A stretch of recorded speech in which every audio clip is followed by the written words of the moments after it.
Hello friend, this is सार। Welcome to my YouTube channel. जैसा कि आप अपनी तैयारी के अंतिम चरण में हैं, ये समय बहुत ही महत्वपूर्ण हो जाता है आपके रिवीजन की दृष्टि से। इसके पीछे का कारण होता है, आपने जितने भी कॉन्सेप्ट पढ़े होते हैं, आप उनको मजबूत करने के लिए ढेर सारा रिवीजन कर रहे होते हैं। और एक और फायदा हो जाता है कि जब आप एग्जाम हॉल में आप पहुंचते हैं, तो जिन चीज़ों को आपने बहुत ज़्यादा नहीं भी पढ़ा होता है, लेकिन कम से कम आपने एग्जाम से पहले उनकी अच्छे से प्रैक्टिस कर ली होती है, आपकी नज़रों के सामने वो चीज़ें गुजर चुकी होती हैं, तो आपको वो रिकॉल कर जाती, याद आ जाती हैं और आपका काम बन जाता है। इसी कड़ी में हमने ये मैथ की मैराथन क्लास आपके लिए डिज़ाइन की है, जिसमें हमने उन चुनिंदा क्वेश्चंस को रखा है जो कहीं ना कहीं एग्जाम के पॉइंट ऑफ व्यू से बहुत ज़्यादा ज़रूरी हैं। या तो ये क्वेश्चन ही सीधे सीधे आ जाते हैं, या कहीं ना कहीं इन कॉन्सेप्ट से रिलेटेड क्वेश्चन आ जाते हैं। तो आपका ज़्यादा समय ना लेते हुए हम इस क्लास को स्टार्ट करते हैं, और हमें पूरी उम्मीद है कि आपको इससे बहुत ज़्यादा फायदा होने वाला है आपकी अपकमिंग एग्जाम। चलिए शुरू करते हैं।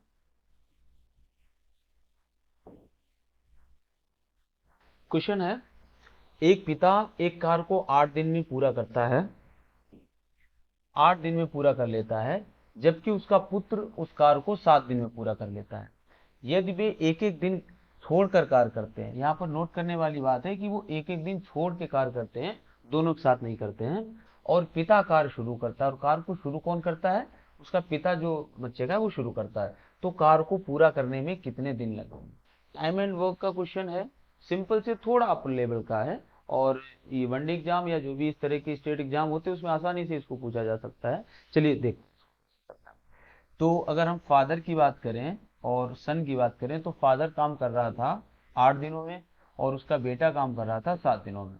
यहाँ पर आपको पिछले वाले भी क्लास में हमने बताया था कि एक ऐसा मान लेते हैं, टोटल वर्क मान लेते हैं, जो कि इन दोनों का हम क्या ले लेते हैं? एलसीएम। तो क्या हो जाएगा? 56।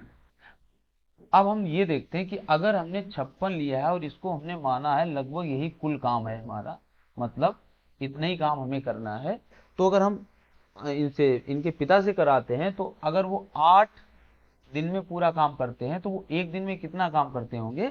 7 काम करते होंगे। एक दिन का काम इनका कितना हो जाएगा? 7। और अगर ये 7 दिन में पूरा काम करते होंगे, तो ये एक दिन में कितना काम करते होंगे? 8 काम करते होंगे। जब 56 पूरा काम है, अगर अकेले ये इनके पिताजी करेंगे, तो 8 सते 56, यानी एक दिन में ये 7 काम करते होंगे। और अगर 56 ही काम है और अकेले बेटा करे, तो ये एक दिन में कितना करेगा? 8 काम करेगा। अब हम यहाँ पर देखेंगे कि इन दोनों का एक दिन का काम अगर हम निकालें, तो कितना हो जाता है? 15। एक दिन का काम कितना हो जाता है? 15। अब क्वेश्चन क्या कह रहा था? क्वेश्चन कह रहा था कि वो एक साथ काम नहीं करते हैं, बारी बारी से काम करते हैं।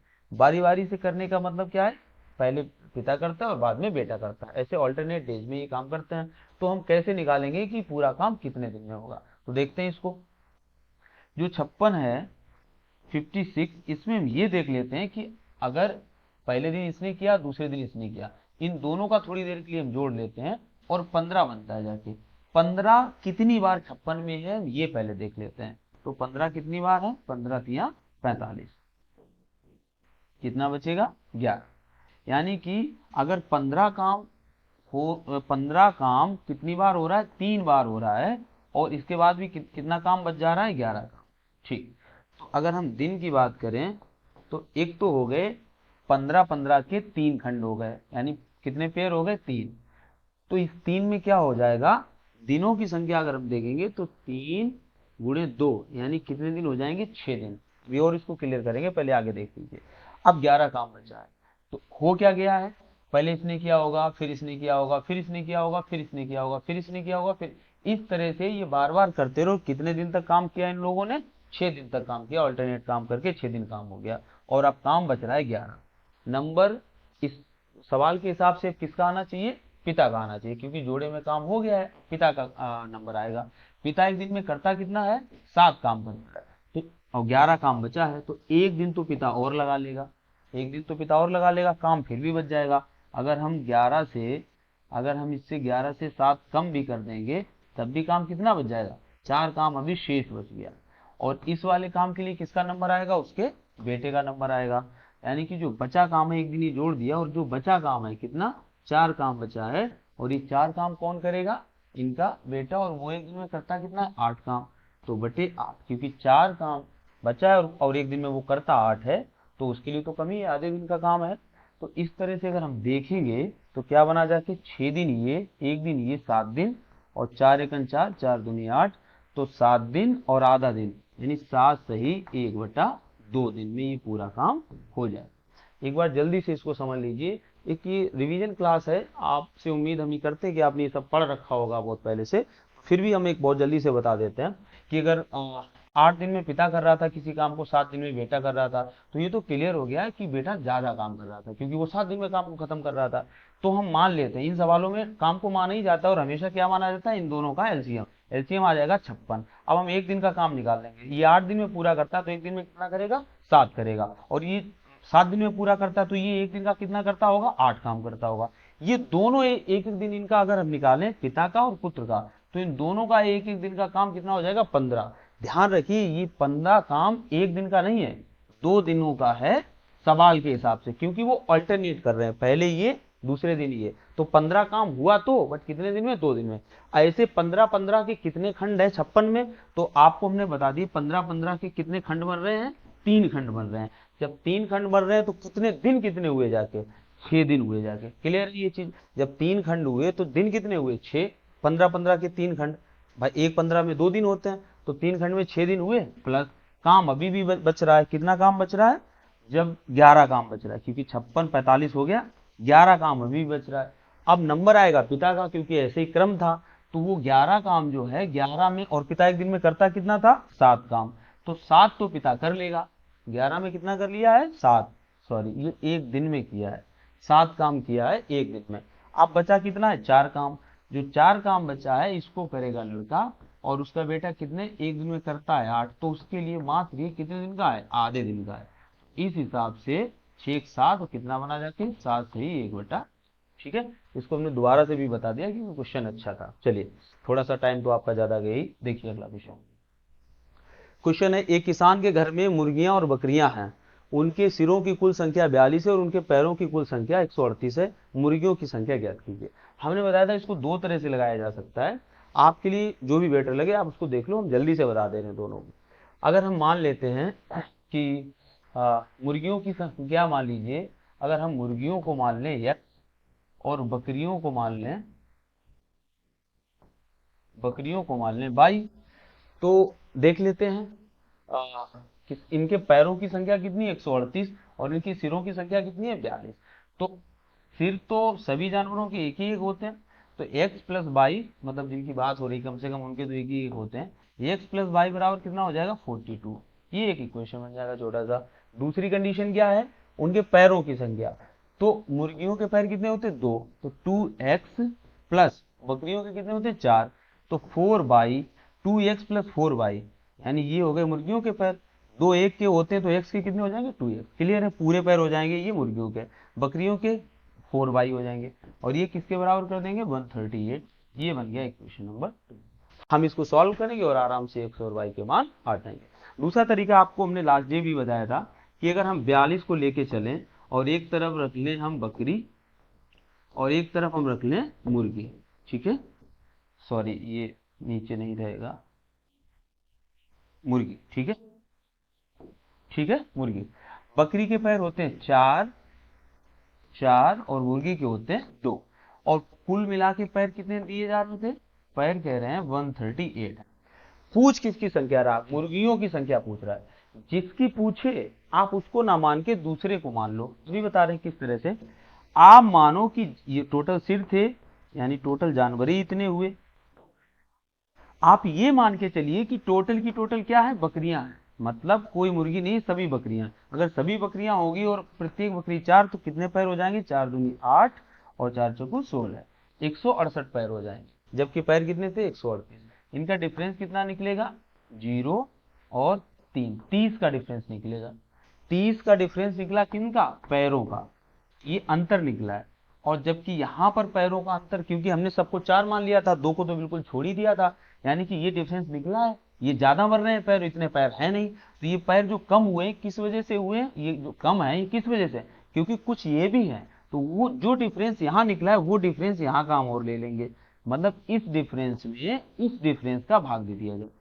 तो 4 से 2 2 होगा यहाँ का डिफरेंस, और यहाँ पर कितना था, यहाँ पर था 3। इसको अगर काटेंगे तो कितना आ जाएगा 15, यानी 15 क्या होंगी, मुर्गी होंगी, 15 मुर्गी होंगी, और बाकी 42 में जो बचे हैं वो क्या होंगी, बकरी। क्लियर रही बात। या तो इस तरह से आप लगा लीजिए या तो इस तरह से, इसको दोबारा बैक करके देख सकते हैं वीडियो को किस तरह से बताया है, क्योंकि यहाँ पर बार बार समझाने से टाइम वेस्ट होगा। आगे देखते हैं। एक रेलगाड़ी 35 किलोमीटर की दूरी 60 मिनट में तय करती है, इस रेलगाड़ी को 105 किलोमीटर की दूरी तय करने में कितना समय लगेगा। वेरी सिंपल है, 35 किलोमीटर की दूरी वो तय करता, जो भी है रेलगाड़ी, वो कितने मिनट में तय करती है, 60 मिनट में। तो 105 किलोमीटर की दूरी, बहुत ही सिंपल सवाल है।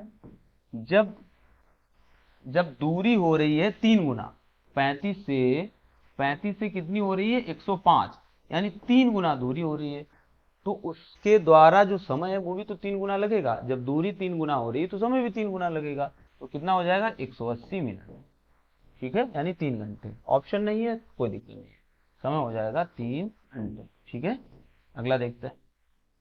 अगला क्वेश्चन है, यदि 10.98 मल्टीप्लाई बाय 10.98, अच्छा ठीक है, ये हो गया, और 10.98 के, ठीक है, और एक हो गया 0.02 इंटू 0.02, ठीक, एक पूर्ण वर्ग है। अच्छा, ये संख्या कैसी बताएगी, पूर्ण वर्ग बताएगी, तो के का मान ज्ञात कीजिए। इस तरह के जब भी आते हैं सरलीकरण में बहुत ज्यादा क्यूब वाले भी आ जाते हैं, फिलहाल ये जो दिया इसको देख लेते हैं। पूर्ण वर्ग है तो के का मान ज्ञात कीजिए। देखने से ही लग रहा है ये एक ही वैल्यू है दोनों जगह, तो ए मान लीजिए, ये दूसरी वैल्यू है तो इसको बी भी मान लीजिए।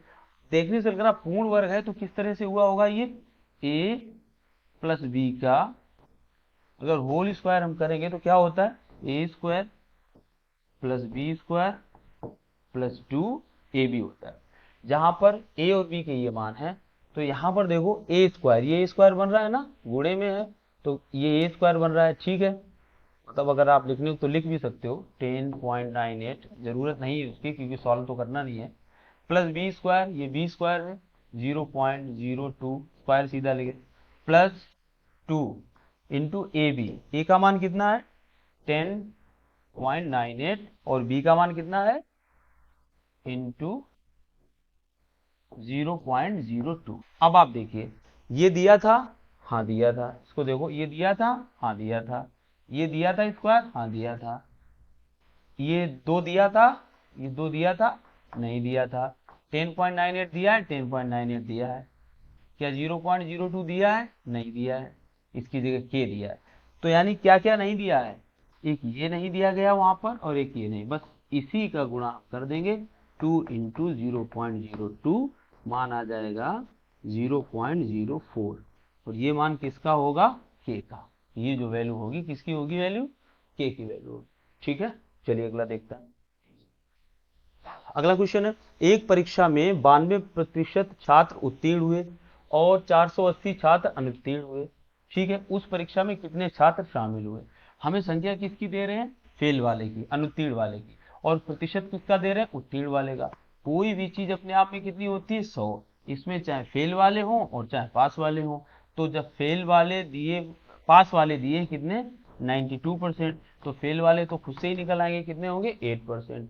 वैल्यू दी है फेल वाले की, 8% बराबर 480, 1% बराबर 480 बटे 8, तो 100% बराबर गुणे 100, क्योंकि कोई संख्या 100 होगी पूरी। हमसे ये तो पूछ नहीं रहे, हमसे पूछ रहे कुल छात्र, परीक्षा में कितने छात्र शामिल हुए, तो 100% शामिल हुए होंगे, चाहे फेल हुए हो चाहे पास हुए हो।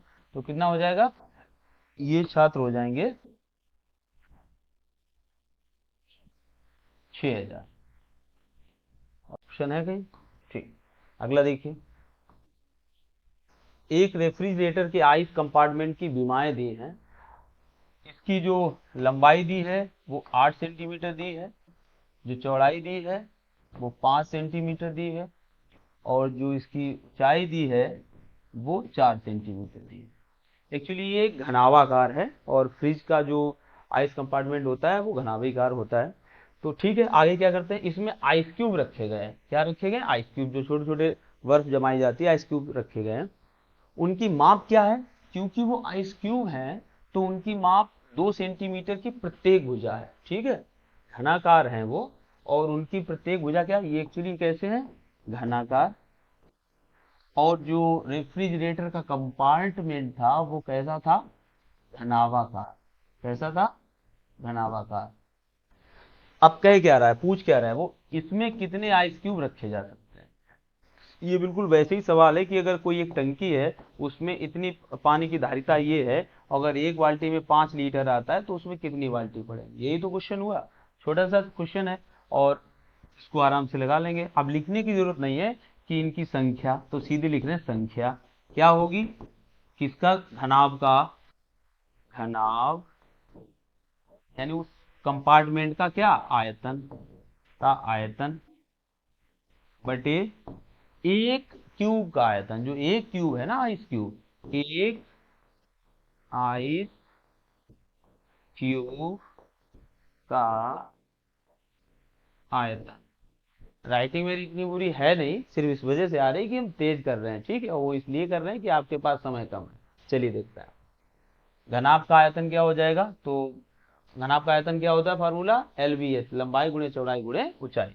तो क्या हो जाएगा 8, अब लिखें क्या, फार्मूला लिखने कोई मतलब नहीं है, 8 में गुणे 5 में गुणे 4, LBH आपको दिख रहा है सीधा सीधा।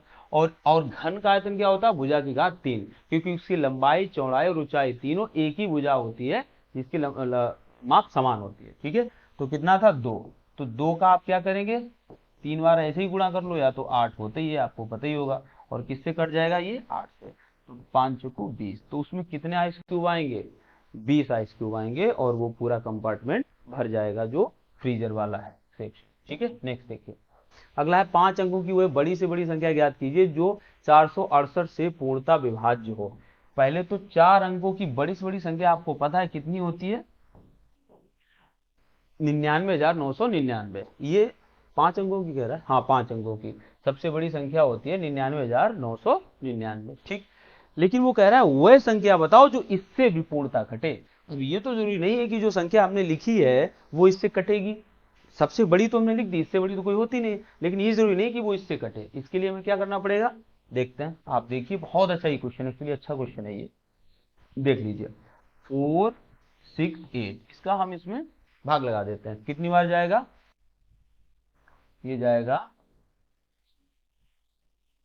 2 बार, 2 बार जाएगा 6 और 16, 6 13 और 4 दूनी 8 1 9, ठीक है। कितना बचेगा ये 3, और इधर कितना बचेगा 6, ठीक है। बाकी तो कुछ नहीं, ऊपर से आ जाएगा 9, कितनी बार जाएगा, 1 बार। 4 6 8, कितना बचा 1, और यहाँ कितना बचेगा 7, और इधर 1, फिर से ऊपर से आएगा 9, 1 7 1 9। अब कितनी बार जाएगी ये जाएगा शायद 3 बार, यहाँ 24, और 6 3 18, और 2 20, और 4 3 12, और 2 14। देखते हैं कितना बच रहा है, 5 1 3, कितना बच रहा है 315, ठीक है। बात समझिए, सबसे बड़ी 5 अंकों की संख्या थी 99,999, ठीक है। वो कह रहे थे 468 से पूर्णता कटे, नहीं कटेगी वो, तो हम करेंगे क्या, हम इसका भाग लगाएंगे और हम ये देखेंगे कि ये संख्या कितनी एक्स्ट्रा है, इससे हम काट रहे हैं और ये संख्या को ही काट रहे हैं, लेकिन तब हम देख रहे हैं कि ये ज्यादा बच रहा है। तो इस ज्यादा को अगर हम इससे हटा दें तो जो संख्या हमें मिलेगी वो इससे पूरी पूरी कट जाएगी। तो इससे हटा दीजिए 9 9 9, इसमें से कितना घटा दीजिए 315, तो 4 8 6 9 9, ये संख्या है और 5 अंकों की ही है, और वो किससे पूर्णता कटेगी 468 से। इससे बड़ी कोई संख्या नहीं है जो 5 अंकों की हो और इससे कट जाए, यानी मिनिमम मैक्सिमम यही बड़ी संख्या है, ठीक है। यही हमारा आंसर हो जाएगा। और कौन सा हो जाएगा 684, शायद सी, ठीक। अगला देखिए, अगला क्वेश्चन है 91 लीटर मिश्रण में दूध और पानी का अनुपात है। देखिए इसमें दूध है और पानी, और वो किस अनुपात में है, 3:4 है। यदि यह अनुपात बदलकर 3:5 हो जाता है तो मिश्रण में मिलाए गए अतिरिक्त पानी की मात्रा, ये भी ध्यान रखना मिलाया गया है, अतिरिक्त पानी की मात्रा ज्ञात कीजिए, और वो भी किसमें, लीटर में। उसकी कोई दिक्कत नहीं क्योंकि मिश्रण को ही लीटर में दिया गया है। चलिए देखते हैं।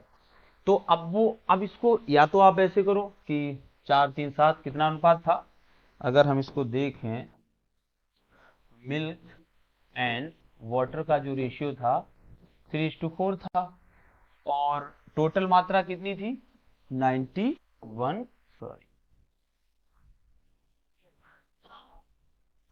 91 लीटर थी। ठीक है, अब या तो इसको आप बदल दीजिए, तो इसका योग कितना हो रहा है 7, हो ही क्या रहा है हमसे बार बार 7, तो ये कितनी बार जाएगा 7 और 13 बार जाएगा, कितनी बार जाएगा 13 बार। तो बात समझिए 3 और 4 के अनुपात में थे, अगर हम 91 लीटर इसकी कुल मात्रा है तो हम कह सकते हैं वहां तो 91 लीटर है, यहाँ पे कितनी हो रही 4 3 7, तो 7 बराबर 91 कर सकते हैं। ये बिल्कुल वही चीज है जो हमने लास्ट वाले क्लास में बताई थी कि यहाँ आप चाहो तो x मानो, उसका कोई मतलब नहीं बनता, अब x मानो तो ये 7x हो जाएगा, तब ये x का मान आ जाएगा कितना 13, बात वही है, लेकिन उसकी कोई जरूरत नहीं, आप इसको मानिए कि 1 का मान है। जिस तरह से ये हटाओ, x का कोई भी काम यहाँ पर है नहीं, ठीक है, तो ये था 3 और ये है 4 3 7, 7 बराबर है अगर 91 तो 1 बराबर कितना आएगा, तो 7 1 2 और 21 7 13 आया। अब आप देखने वाली बात है, ना तो हमें ये मिश्रण निकालने की जरूरत है, ना तो ये मिश्रण लगाने की जरूरत है, ना इन अनुपातों में निकालने की जरूरत है, हमें सिर्फ जरूरत इतनी है कि 3 का तो 3 ही रहा, देखिए आप 3 का 3 ही रहा, जब बढ़ा दिया फिर भी उतना ही रहा, और 4 का कितना हो गया कि 5, यानी बड़ा कितना है 1, और 1 का मान आ कितना रहा है 13, तो यही हमारा हो जाएगा क्या आंसर, यही हमारा आंसर हो जाएगा, इसके अलावा और कुछ नहीं लगाना। कितना मिलाया गया 13 मिलाया, बात खत्म, कुछ नहीं करना है। अगला देखिए, नेक्स्ट क्वेश्चन है निम्नलिखित में से किस युग्म की संख्याएं सह अभाज्य हैं। सह अभाज्य संख्याएं क्या होती हैं जिनमें कोई भी कॉमन फैक्टर नहीं बचता है, तो देख लेते हैं। 12 27 में है 3 से काट सकते हैं, 36 20 में है 4 से भी काट सकते हैं, 2 से भी काट सकते हैं, 21 और 56 में है 7 से काट सकते हैं, 28 और 81 में कोई भी कॉमन फैक्टर नहीं है सिवाय 1 के, ठीक है, तो यही हो जाएगा। अगला है क्वेश्चन है यदि किसी संख्या का 1/7 संख्या से घटाया जाता है, यदि किसी संख्या का 1/7, देखिए इस वाले पोर्शन में एक चीज मान लीजिए, आपने कौन सा कॉन्सेप्ट पढ़ा है वो तो हमें नहीं पता है, फिलहाल आपने जो पढ़ा है आप उसको ही रखिएगा, लेकिन एक ये कॉन्सेप्ट है जो आपको पता भी होगा और हमें लगता है सबको ही पता होगा। यदि किसी संख्या का 1/7, जब कोई ऐसे कहे तो आप इस संख्या को x ना मानो, कोई जरूरत ही नहीं होती इसको x मानने की। यदि किसी संख्या का 1/7 संख्या से घटाया जाता है, जब किसी 1/7 लिखा गया तो समझ लीजिए यही यहाँ पर क्या है संख्या है, और ये एक ही क्या है, इसी को इस संख्या से क्या किया गया है घटाया गया। जब जिससे तुलना की जाती है वो हमने पिछले क्लास में बताया था, जिससे तुलना की जाती है वो नीचे रखा जाता है, और जिसकी बात होती है उसको ऊपर रखा जाता है, ठीक है। चलिए, तो क्या कह रहा है, यदि किसी संख्या का 1/7 संख्या से घटाया जाता है, अगर हम 7 से उसका 1/7 मतलब 1 घटाएं, तो मतलब क्या हुआ, इससे -1 करेंगे तो कितना बचेगा 6, है क्या रहा है फिर, तो परिणाम संख्या से 30 कम हो जाता है, मतलब 1 घटाने से 30 कम होता है, तो यही तो मतलब हुआ 1 का मान कितना है 30, तो संख्या ज्ञात करो, तो 6 का मान कितना होगा 6 में गुणे 30 बराबर 180। इसको फिर से आप सॉरी 30 कम हो जाता है, अच्छा सॉरी वो संख्या ज्ञात करो, तो वो संख्या तो 7 है ना, वो संख्या कितनी है 7, वो संख्या है 7, तो ये कितना हो जाएगा, देखिए कितना हो जाएगा 7 मल्टीप्लाई बाई 30, साथियों 210। ठीक, देखो क्या था, यदि किसी संख्या का 1/7 संख्या से घटाया जाता है, 1/7 संख्या से घटाया जाता है, तो किसी संख्या का, यही का जो है ना यही संख्या है 7, अब इसी संख्या से अगर हम 1 घटाएंगे तो 6 बचेगा, लेकिन वो इसकी बात ही नहीं कर रहा था, वो कह रहा था 1 घटाने से 30 कम हो जाता है, हम 1 का मतलब हुआ 30 के बराबर, तो संख्या पूछ रहा है तो 7 का मतलब होगा 210 के बराबर, 7 30, ठीक है। अगला देखते हैं, पहली 4 प्राकृतिक संख्याओं के घनों का योग कितना होगा। पहली 4 प्राकृतिक संख्या, तो इसके लिए फॉर्मूला लगाने की जरूरत नहीं है, 1 का क्यूब प्लस 2 का क्यूब प्लस 3 का क्यूब प्लस 4 का क्यूब, इनको हमें जोड़ना है, 1 प्लस 8 प्लस 27 प्लस 64 कितना हो जाएगा? 9, 27, 9, 36, 64 मान कितना आ जाएगा? 100। ठीक है, तो ये इसका मान हो जाएगा 100, संख्या हो जाएगी सी। अगला देखिए, यदि एक पाई आरेख में किसी वृत्तखंड का कोण 135 डिग्री है, अगर कोई पाई आरेख है उसमें किसी वृत्तखंड का मान है 135 डिग्री है, तो यह पाई आरेख के कितने भाग के बराबर होगा? आपको पता है पाई आरेख का मान कितना होता है? 360 डिग्री। अगर हम कहें 360 डिग्री में 135 का क्या भाग है, तो आप यही तो कहोगे 135 को ऊपर कर दीजिए, पता चल जाएगा कि 360 का कौन भाग है। काट दीजिए इसको, बाकी किससे काटेंगे? 5 से काट दीजिए। 5, 5 सत्ते 35 और 5 दूनी 10, 5 दूनी 10, 5 सत्ते 35। अब 9 से काट दीजिए, 8 बार और 9 3, तो मान कितना आ जाएगा? 3/8। यानी कि पूरे पाई आरेख का यानी 360 डिग्री का जो 135 डिग्री है ये कौवा भाग है? 3/8, 3/8 का भाग है। ठीक है, अगला देखिए, एक ट्रक 14 घंटे तक यात्रा करता है और इस दौरान पहली आधी दूरी 36 किलोमीटर प्रति घंटे की चाल से और शेष दूरी 48 किलोमीटर प्रति घंटे की चाल से तय करता है। ट्रक द्वारा तय की गई कुल दूरी ज्ञात कीजिए। 14 घंटे की पूरी यात्रा है जिसमें आधी वो करता है 36 किलोमीटर प्रति घंटे की चाल से और आधी करता है 48 किलोमीटर प्रति घंटे की चाल से तय करता है। ट्रक द्वारा तय की गई कुल दूरी ज्ञात कीजिए। ठीक है, एक चीज देख लीजिए, यहाँ से आधी चला वो एक चाल से और आधी चला दूसरी चाल से। कल बताया था दो चालें दी गई हैं, पिछले क्लास में बताया था हमने कि जब दो चालें हो और आधी आधी चली गई हो, यानी कहीं पर एक चाल से जाना और वहां से दूसरी चाल से वापस आना, तो औसत चाल निकाली जाती है। औसत चाल, और औसत चाल के लिए फॉर्मूला होता है 2x/अपॉन x+y। तो लगा दीजिए इनके मान। 2x का मान कितना है? 48 इंटू वाई का मान कितना है? 36, 36/48 प्लस 36 कितना आ जाएगा? ये ऊपर वही लिखा रहने दीजिए, 48 इंटू 36 डिवाइडेड बाई 4 और 84। ठीक है, काट दीजिए, 12 से 7 बार और 4 बार, तो कितना आ जाएगा ऊपर? 8 इंटू 36 डिवाइडेड बाई 7। ये इसकी क्या आ गई? स्पीड आ गई। अब चाहिए क्या है? ट्रक द्वारा तय की गई दूरी। दूरी बराबर क्या होता है? दूरी बराबर होता है चाल गुणे समय। दूरी बराबर होता है चाल गुणे समय। चाल कितनी है? 8 इंटू 36/7 और समय कितना लग रहा है? 14 घंटे का। 7 दूनी 14, आप देख लीजिए, 8 दूनी 16 गुणे 36 बराबर क्या आ जाएगा? 6 और 57। ठीक है, 576 किलोमीटर। फिर से देख लीजिए, एक ट्रक 14 घंटे तक यात्रा करता है, तो यात्रा का समय दिया था हमारे पास, टाइम था 14 घंटे तक यात्रा करता है। इस दौरान पहली आधी दूरी 36 किलोमीटर प्रति घंटा की चाल से तय करता है और जो दूसरी आधी दूरी है वो 48 किलोमीटर प्रति घंटा की चाल से तय करता है।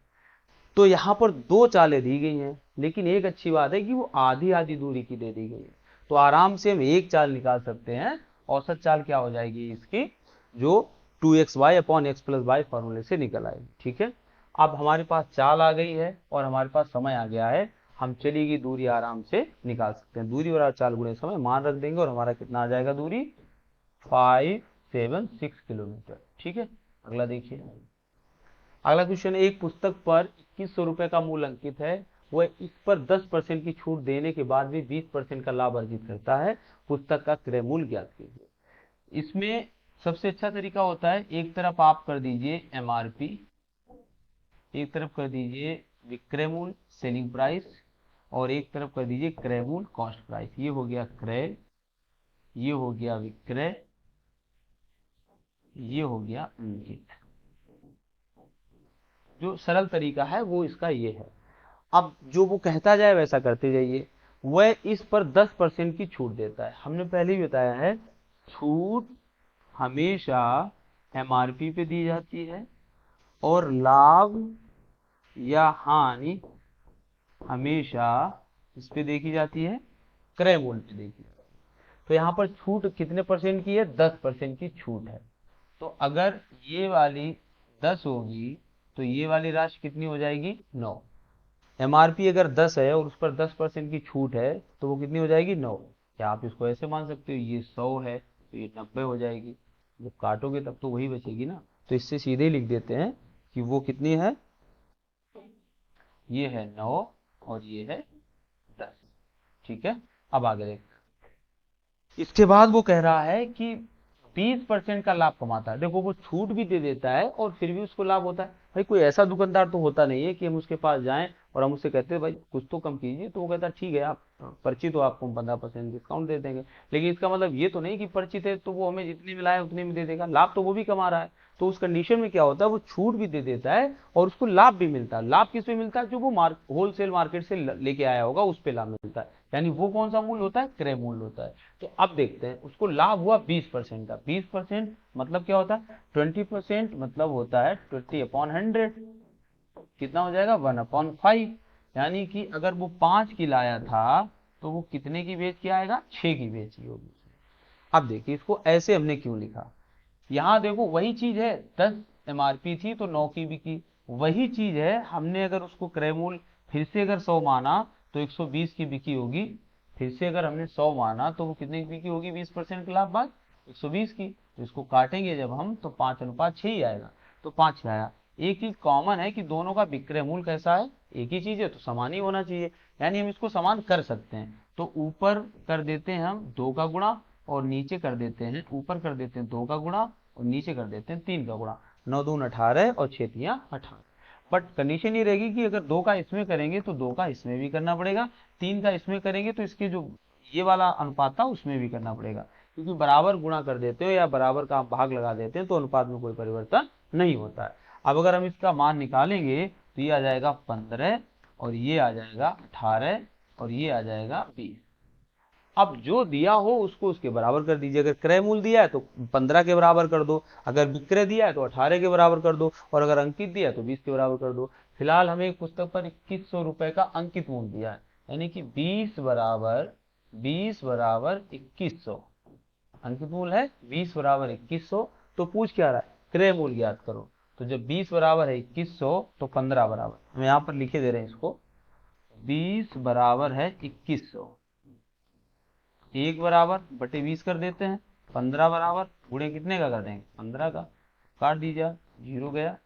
कितना हुआ? 105 और किसका गुणा कर देंगे? 15 का।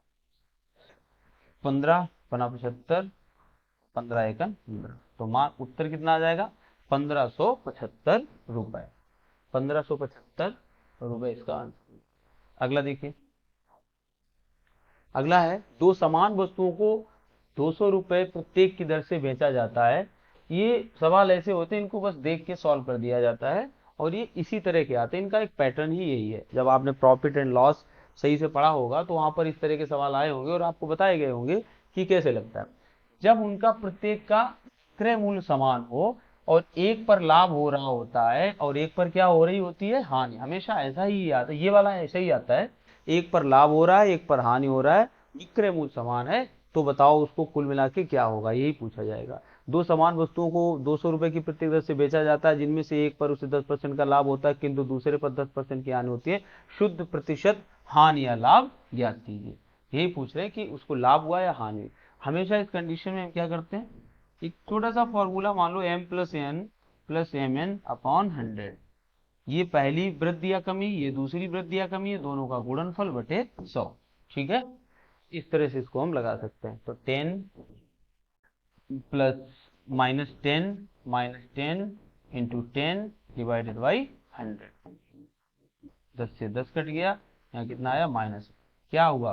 उसको 1% की हानि हुई। 1% की क्या उसको हुई, हानि हुई।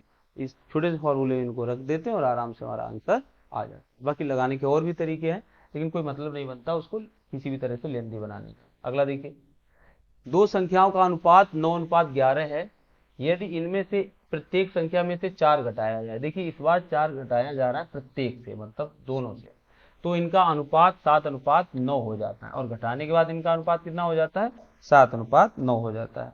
ठीक है,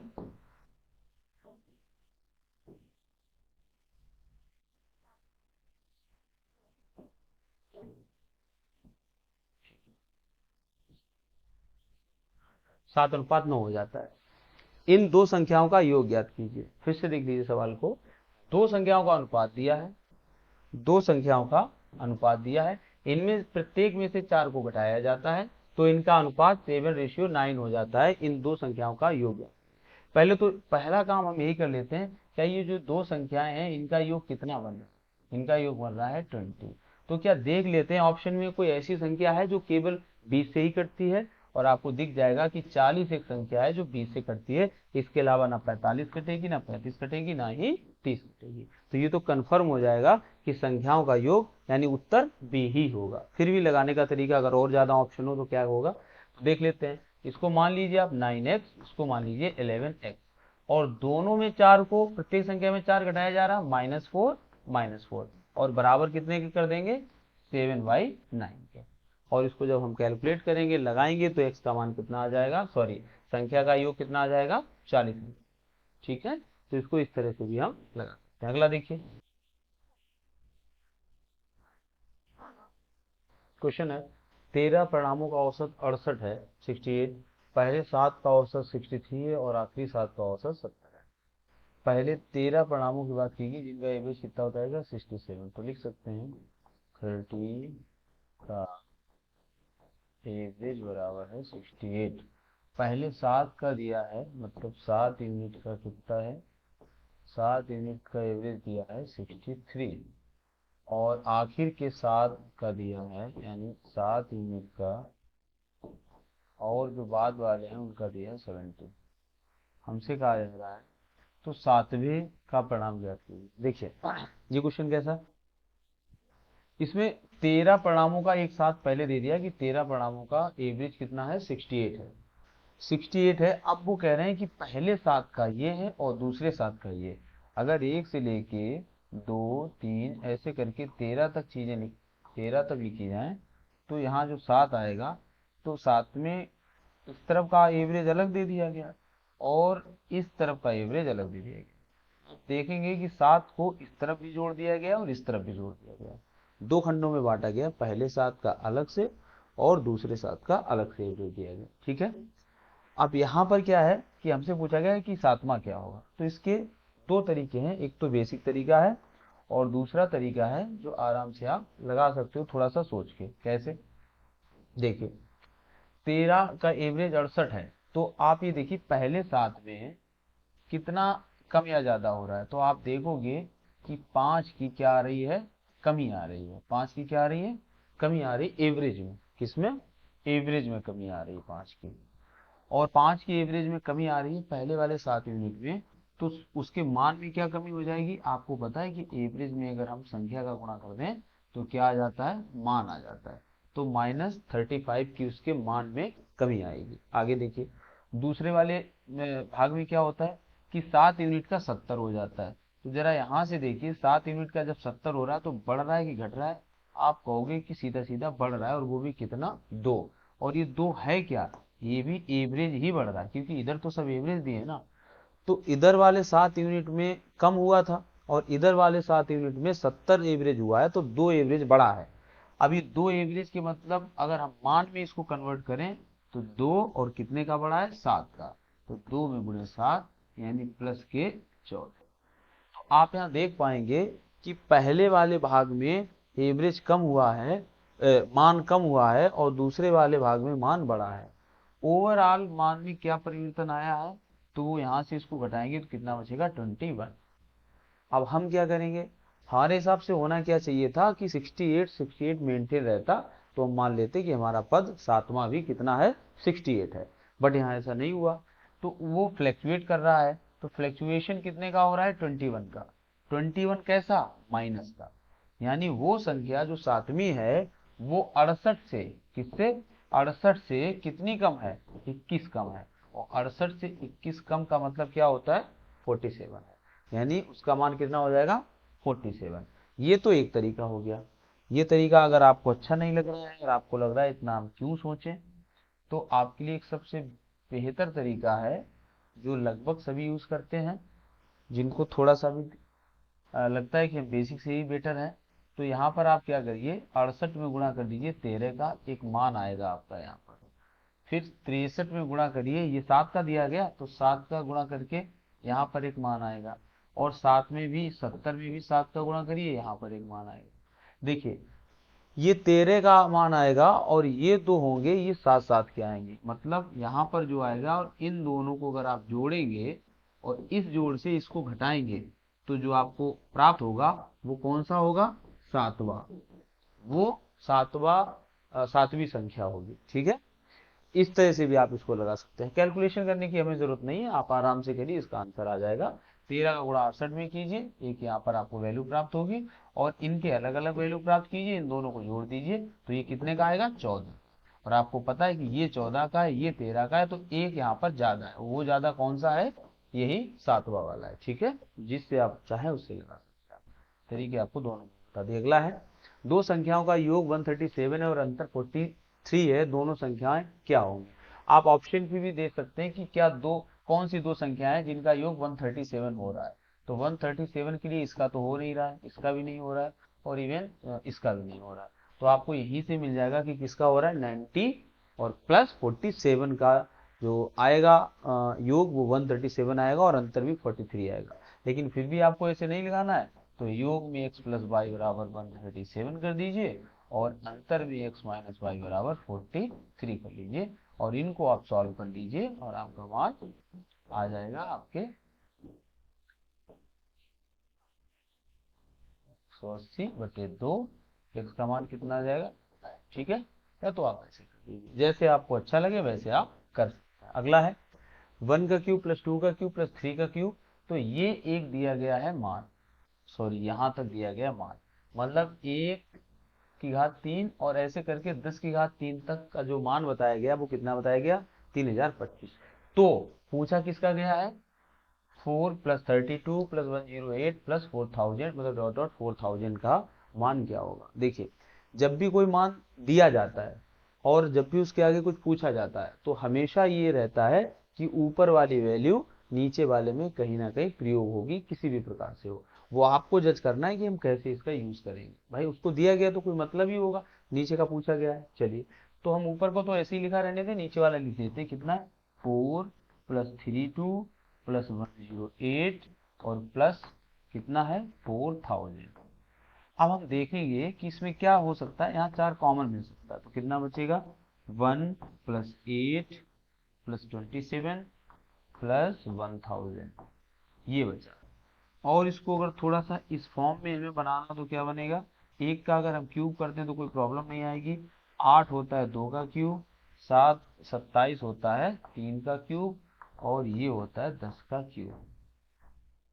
अब आपको दिख रहा होगा कि ये जो संख्या है वो यहाँ पर दी गई, और इसका मान कितना है, 3025। 4 में गुणे 3025, और हमारा मान यहाँ पर आ जाएगा 25 कुछ 100, कितना आ जाएगा, 12100। 12100 हमारा मान आ जाएगा। अगला देखिए, दो धनात्मक दो धनात्मक संख्याओं का अनुपात कितना है, 911 है। उनका गुणनफल दिया गया है 6336। छोटी संख्या बताओ, दोनों में कोई भी संख्या पूछ सकते हैं।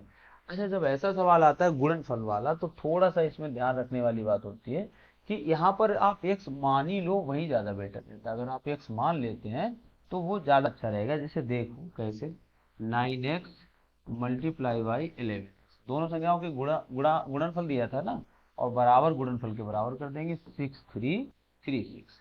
तो आप देखेंगे कि यहाँ पर क्या हो गया, एक्स स्क्वायर हो गया है बराबर 36 और 63 और 36 डिवाइडेड बाय 9 और 11 का यहाँ पर भाग लग जाए। जब आप 11 से काटेंगे कितनी बार जाएगा 5,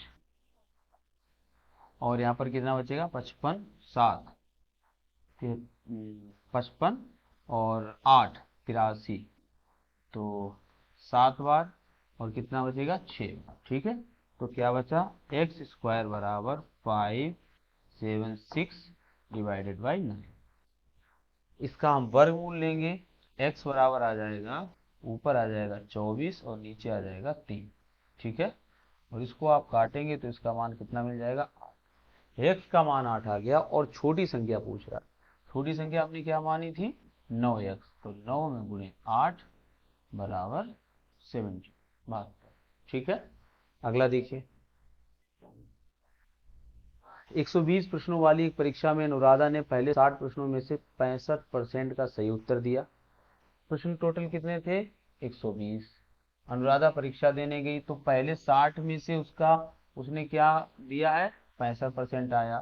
परीक्षा में उसको कुल मिला के कितने चाहिए थे 75%।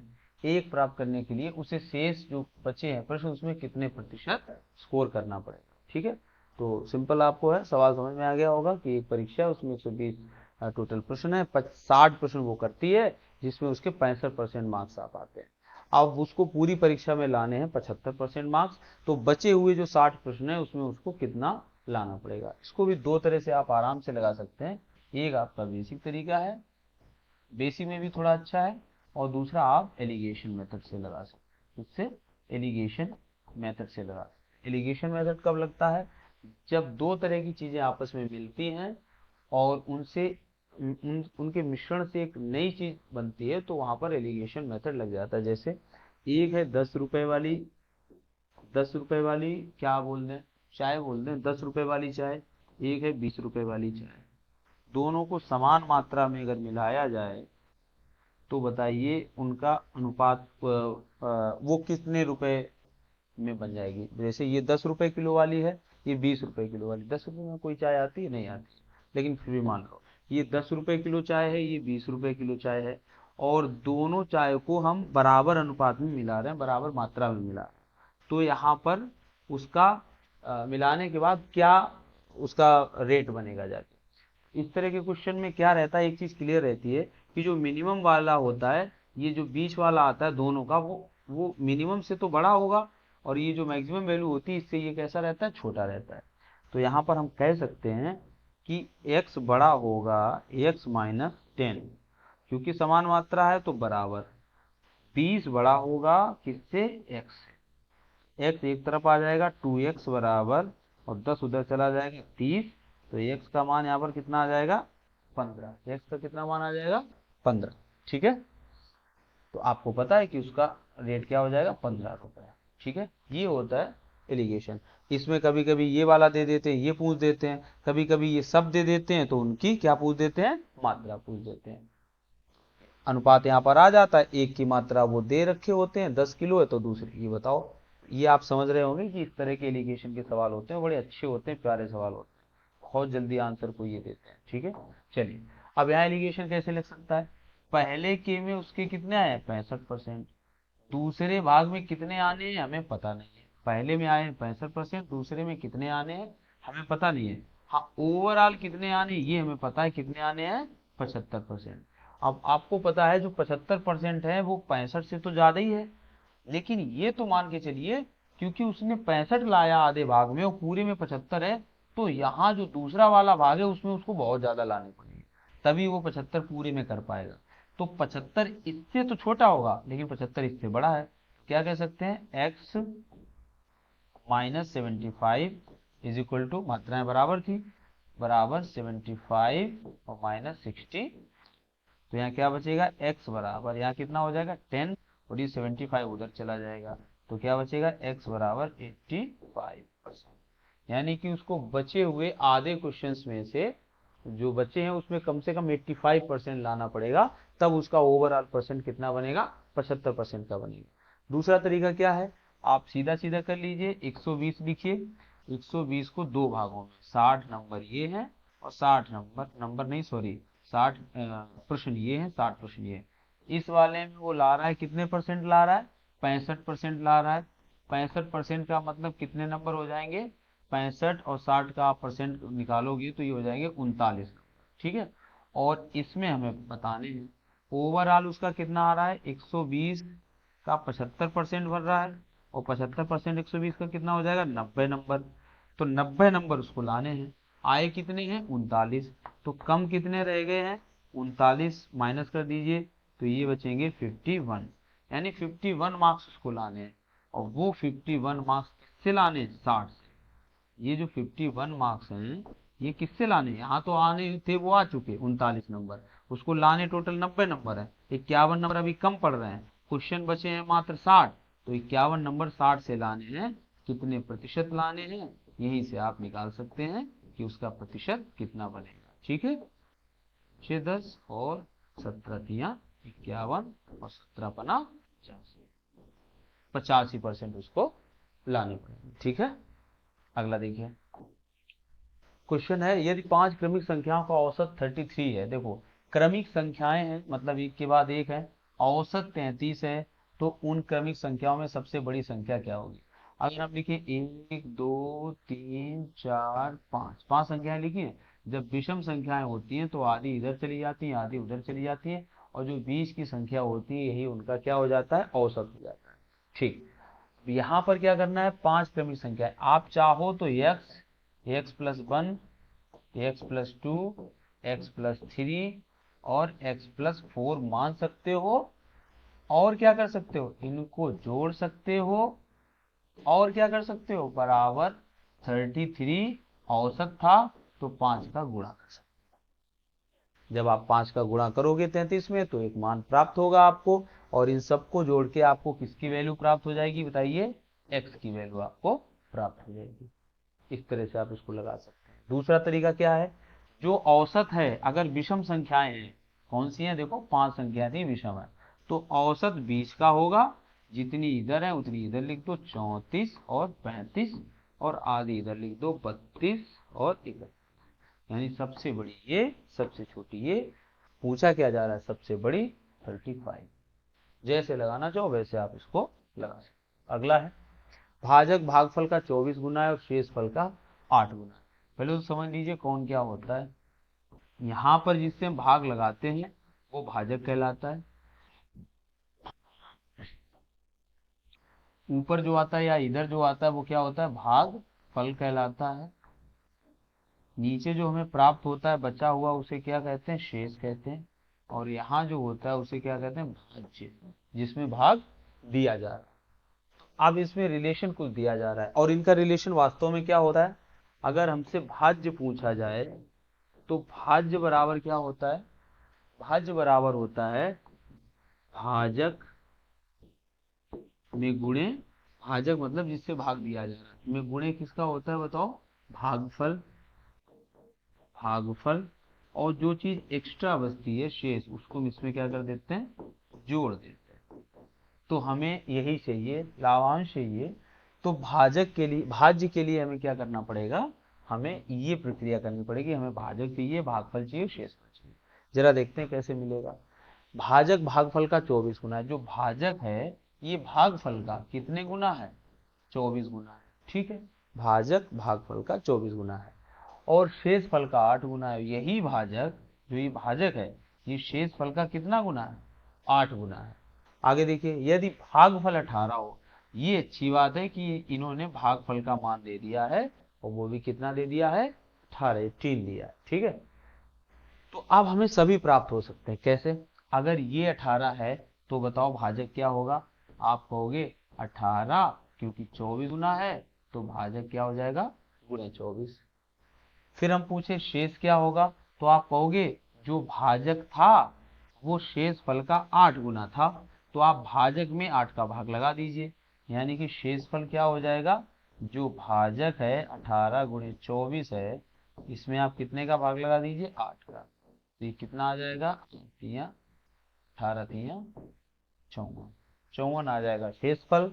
भागफल आपको दिया है 18, भाजक ऐसे निकलेगा, और आप भाज्य कैसे निकालेंगे, तो देखिए इनका गुणा कर दीजिए, कितना गुणा आ जाएगा, 18 चौक 72 और 18 दूनी 36, 36 और 7 43। ठीक है, तो कितना आ जाएगा भाजक 4, 3, 2, भागफल कितना था 18 और शेषफल कितना था 54। करो गुणा, 18 दूनी 36, 18 तिया 54, 8 3 57 और 18 चौक 72 और 5 77 में जुड़ेगा कितना 5। जोड़ दो, 6 4 10, 7 5 12, 1 13 और 7 और 7730। नहीं, कुछ गड़बड़ हुआ है। 6 4 10, 7 5 12, 1 13 और 7 1 8, यहाँ और आखिर वाला 8, 7830। इसका मान कितना आ जाएगा 7830। तो इस तरह से हम इसको लगा सकते हैं। अच्छा, ये इस सवाल की अगर हम बात करें तो ये बड़ा छोटा कॉन्सेप्ट होता है, बेसिक ही है, मतलब जो जोड़ गुणा भाग वाली संक्रिया होती है उसी में से एक है ये। लेकिन ये पूछ दिया जाता है अक्सर कर, और ये ज्यादातर शिक्षक संबंधी जो भर्तियां होती है उसमें सबसे ज्यादा इसको पूछ दिया जाता है। एक दाई संख्या वाला और एक ये अक्सर पूछ दिए जाते हैं। और एक वो वाला जिसमें किसी संख्या से भाग लगाएं तो शेष इतना बचता है, अगर किसी दूसरी संख्या से भाग लगाएं तो शेष क्या बचेगा, उस तरह के सवाल पूछ दिए जाते हैं। तो ये थोड़ा सा देख लें। अगला है, तीन संख्याएं ए बी सी हैं जो 2 3 5 के अनुपात में हैं। लिख लेते हैं हम ए बी सी और इनका अनुपात भी लिख देते हैं, 2 अनुपात 3 अनुपात और 5 अनुपात में हैं। अगर प्रत्येक संख्या में क्रमशः 20 40 और 60% की वृद्धि की जाए, प्रत्येक संख्या में क्रमशः मतलब पहले में कितने की जा रही है 20% की वृद्धि की जा रही है, दूसरे में ये हम लिख ही क्यों रहे हैं, लिखने की कोई जरूरत ही नहीं है यहाँ पर। पहले तो ये देख लीजिए 20% की वृद्धि हो रही है। अगर हम 2 का 20% निकालेंगे तो थोड़ा सा है ना पेटा सा निकलेगा पॉइंट में, इसलिए इसको 20 मान लो, इसको 30 मान लो, इसको 50 मान लो, आराम हो जाएगी कैलकुलेशन करने में। तो पहले का 20% अब आपको अच्छी तरह मिल जाएगा। अगर हम कहें 20 का 20% बताओ तो आप कहोगे 2 दूना 4, तो इसमें जुड़ जाएगा 4। 30 का 40% आपसे कहें तो 4 तियो 12, इसमें जुड़ जाएगा कितना 12। और 50 का आपसे 60% कहें तो इसमें कितना जुड़ जाएगा 30। अगर हम ओवरऑल इनकी बात करें तो कितना मान आ रहा है 24, 42 और 80। ये नया प्रतिशत हमें प्राप्त हो रहा है। बट इसमें भी हम सिंपल कर लेंगे, कितने से काट देंगे 2 से, 12, 21 और 40। तो इस तरह का ऑप्शन जहां पर हो वही हमारा उत्तर हो जाए। ठीक है, तो परसेंट। अच्छा, ये सब हम लोग खुद ही सोचते हैं कि अगर जीरो बढ़ा लेंगे तो आराम हो जाएगी, कभी कभी 2 जीरो बढ़ानी पड़ जाती हैं, क्योंकि ये अनुपात में है तो समान संख्या का आप गुणा कर सकते हैं, समान संख्या का अनुपात में भाग भी लगा सकते हैं। ठीक है, तो आपने कर लिया, आपकी सुविधा थी, आपको सवाल लग गया, बात खत्म। अगर जरूरत नहीं थी तो नहीं भी करते। अगला देखिए, आपको क्यूब रूट लेना है 0.003125 का। देखिए ये 3 है तो इनका तो पक्का ना पक्का 0 हो जाएगा, 125 है तो इसका 5 हो जाएगा, तो यही इसका उत्तर हो जाएगा, यानी कि ऑप्शन नंबर बी। अगला देखिए, क्वेश्चन नंबर है, यदि m और n पूर्णांक है, तो पहले तो ये क्लियर हो गया है कि m और n कैसी है, पूर्णांक संख्याएं हैं। आगे कह रहे हैं और m अपॉन n के रूप में निरूपित की जाती है, तो यह है। देखिए आपने अभी जो भी आपको पढ़ाते रहे होंगे सभी लोग बताते होंगे p अपॉन क्यू, अगर कोई भी संख्या p अपॉन क्यू के रूप में है तो वो कैसी संख्या कहलाती है, परिमेय संख्या कहलाती है। जहां पर q does not equal to 0, जहां पर q 0 नहीं होना चाहिए तो ऐसी संख्या को परिमेय संख्या। वो पहले कह चुके कि पूर्णांक है, अतः ये संख्याएं कैसी होगी, परिमेय संख्या होगी। अगला देखिए, ये जो ये रिकॉर्डिंग हो रही है तो टाइम अभी आपको हम बताएं तो वही 3 बज रहा है रात का, मतलब क्या सुबह का। और हम इसमें जहां से 20 क्वेश्चन यहाँ से आगे 23 क्वेश्चन पढ़ा चुके थे आपको आगे। और जब हमने बोला कि हम जरा सिस्टम चेक कर लें तो हम देखने गए तो सिस्टम स्विच ऑफ था, मतलब वो चार्जिंग पे नहीं लगा था, तो स्विच ऑफ हो चुका था। तो इस तरह से मान लीजिए कि लगभग 1.25 घंटे की क्लास ये एक्स्ट्रा लेनी पड़ रही है अभी। चलिए कोई नहीं, लास्ट टाइम है तो ये सब चीज़ें ज़रूरी भी हो जाती है। चलिए आगे देखिए, अगला है, एक कार पहले घंटे में 40 किलोमीटर, अगले 2 घंटे में, ये पहले घंटे की अगर हम बात करें, पहले घंटे की बात करें तो कितनी जाती है 40 किलोमीटर। अगले 2 घंटे की, अगले 2 घंटे में जाती है 115 किलोमीटर, और अगले 1 घंटे में जाती है ये 45 किलोमीटर। ठीक है, 45 किलोमीटर।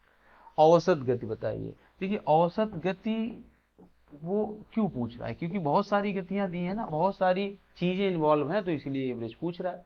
एक एवरेज होता था, पहले हमने आपको बताया था कि कोई व्यक्ति कहीं x चाल से गया और वापस y चाल से आया, तो उसकी औसत चाल क्या होती थी, 2x upon x plus Y, 2xy/x+y। ये बहुत इंपॉर्टेंट भी हमने बताया था कि अक्सर एग्जाम में ये चीज पूछी जाती रही है। यहाँ पर ऐसा कुछ है नहीं, मतलब एक तरफ से समान जाना, उधर से दूसरी चाल से आना, ऐसा कुछ है नहीं।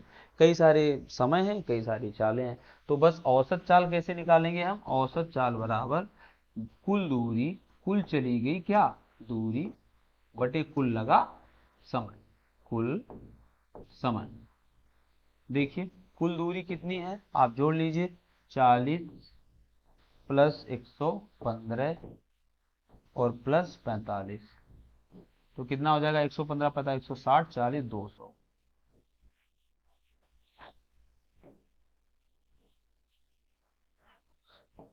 डिवाइडेड बाई कुल समय कितना था, 1 प्लस 2 प्लस 1।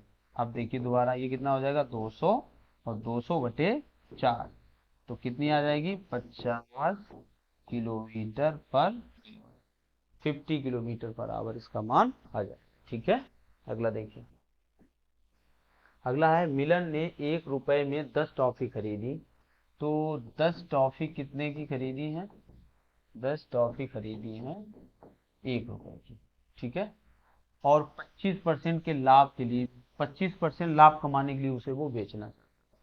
कोई भी व्यक्ति कुछ खरीदता है, अगर बेच रहा है तो उसे लाभ चाहिए।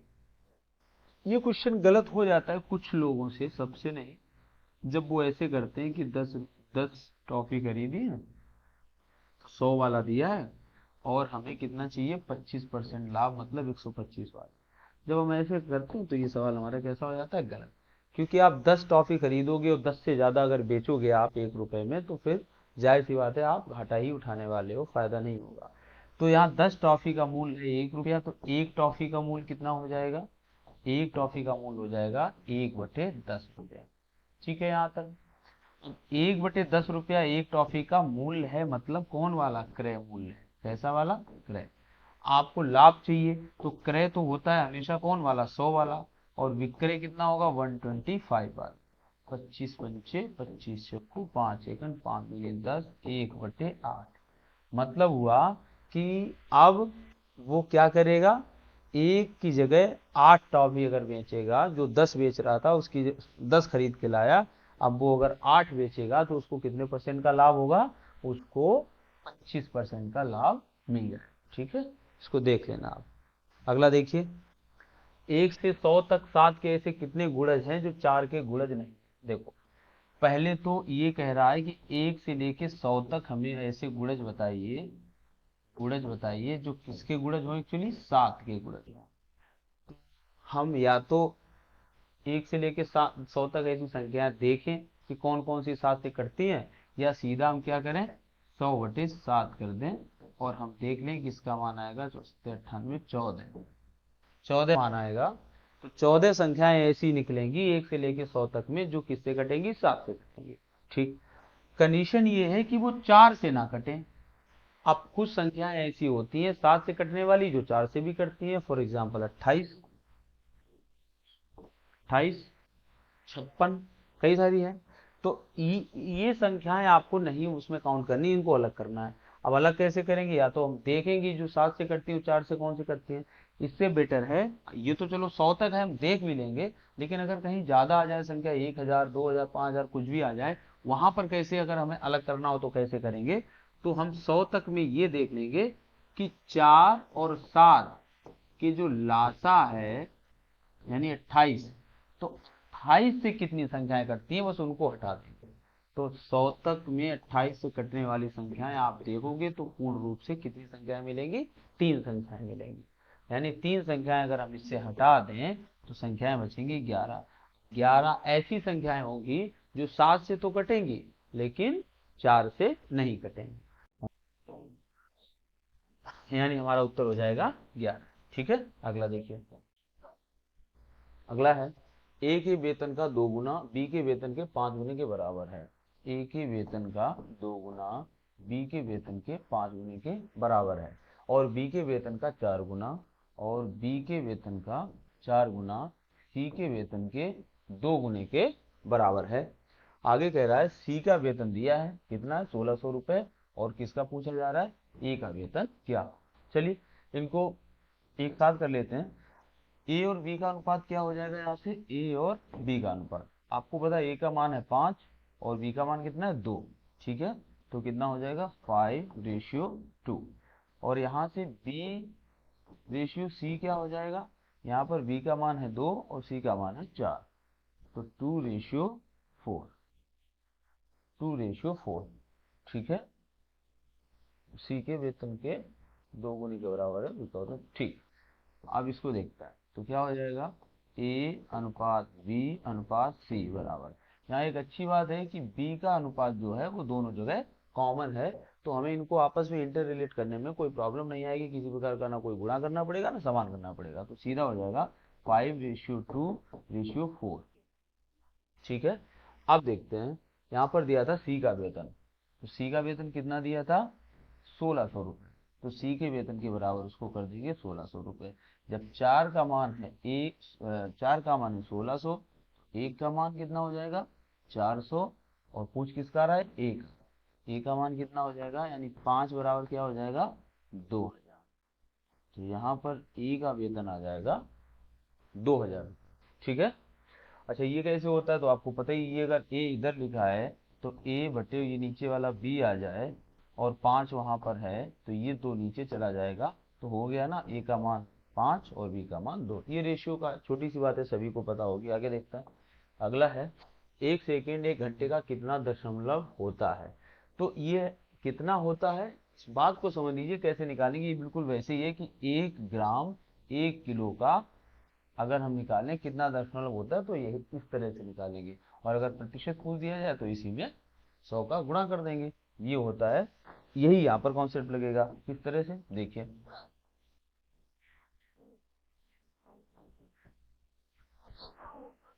कह रहा है 1 सेकेंड 1 सेकेंड 1 घंटे का कितना दशमलव होता है। 1 घंटे में कितने सेकेंड होते हैं, 3600 सेकेंड। जब इसको हम लोग लगाएंगे तो यहाँ से क्या आएगा,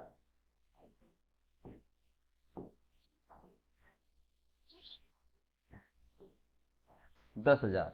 अब इसको जब हम भाग करेंगे तो ये 2 बार जाएगा, 7200, फिर बचेगा कितना, 3800। 3800, और फिर एक बार और जीरो बढ़ाएंगे, 72, सॉरी 2800 बचेगा, और फिर एक और बढ़ाएं तो 28,000 हो जाएगा। इससे ये आगे चला जाएगा 7 बार, जब 36 का आगे गुणा करेंगे 7 बार चला जाएगा।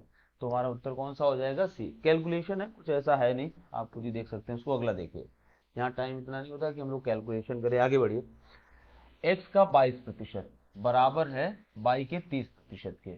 तो क्या कह रहे हैं, बाई और एक्स का रेशियो चाहिए, तो एक परसेंट से परसेंट काट दीजिए, इसको काट दीजिए 2 से, कितनी बार जाएगा 11 बार, इसको काट दीजिए कितनी बार जाएगा 15 बार। तो यहाँ से आपको भी पता है एक्स का मान है कितना 15, और बाई का मान कितना है 11, और पूछ क्या रहे हैं बाई रेशियो एक्स।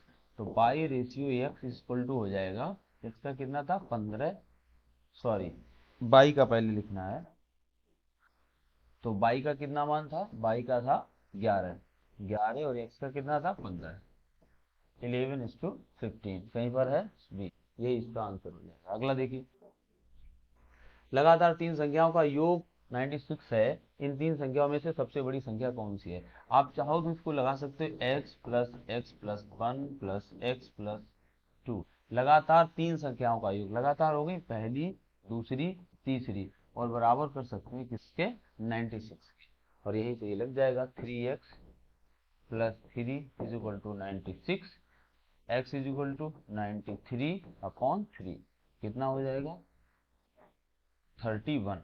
यक्स का मान 31 आ गया, तो संख्याएं क्रमशः हो जाएंगी 31, 32, 33। आप इस तरह से भी इसको लगा सकते हैं। अगला देखिए, टीवी सेट का मूल्य 30% घटाने पर उसकी बिक्री 20% बढ़ जाती है। ये वही सवाल है जिसमें एक चीज घटती है और दूसरी चीज बढ़ती है।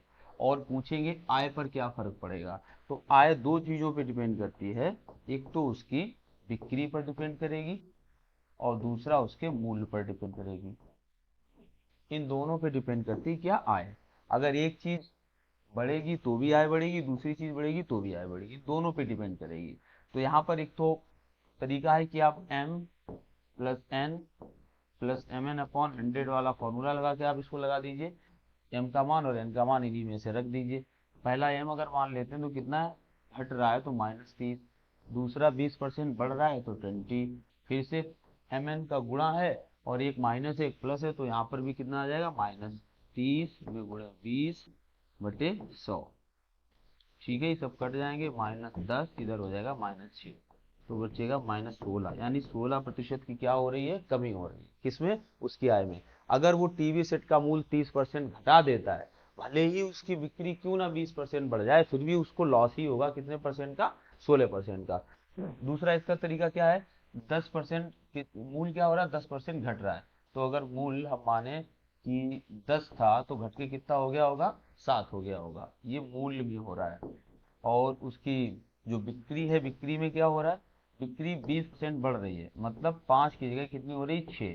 तो ओवरऑल अगर हम इधर का निकालें और इधर का निकालें, पहले मूल्य था 10, घट के 7 कर दिया उसने, और बिक्री 5 थी तो बढ़ के कितनी हो गई, 6% के हिसाब से।